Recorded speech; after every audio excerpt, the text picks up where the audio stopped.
Students, आज बात करेंगे स्नेल्स लॉ की। वेरी वेरी वेरी इंपॉर्टेंट, और ये 10th में या +2 में आपके एग्जाम्स में आता है। लेट्स सपोज कीजिए लाइट एक मीडियम से दूसरे मीडियम में एंटर कर रही है और रिफ्रैक्शन हो रहा है, क्योंकि दोनों का रिफ्रैक्टिव इंडेक्स वेरी कर रहा है। तो एक का रिफ्रैक्टिव इंडेक्स मीडियम 1 का है n1 और मीडियम 2 का रिफ्रैक्टिव इंडेक्स है n2।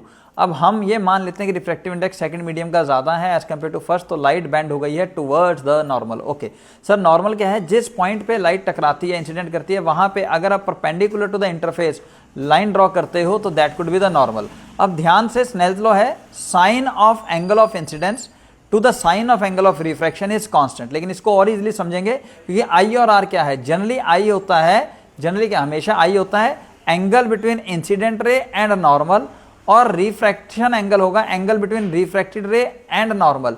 ध्यान रखना स्टूडेंट्स, कई बारी एंगल आपको ये वाला गिवन होता है विद सरफेस, तो ये आई नहीं है, आई हमारा ये है। अब इसको और इजी सॉल्व करने के लिए, समझने के लिए आप कर सकते हैं साइन इनटू एंगल जो एक मीडियम में है into refractive index of that medium is equal to sine into दूसरे मीडियम में जो एंगल बना है लाइट का with normal into refractive index of that medium. तो यहां से भी फॉर्मूला आ जाएगा sine i upon sine r is equal to n2 upon n1। n2 upon n1 क्या हो गया? Refractive index of second with respect to 1 which is always constant. ये है आपका स्नेल्स लॉ, और इसको अगर आप अच्छे से समझ लेंगे तो आप इजीली किसी भी तरह का न्यूमेरिकल सॉल्व कर सकेंगे।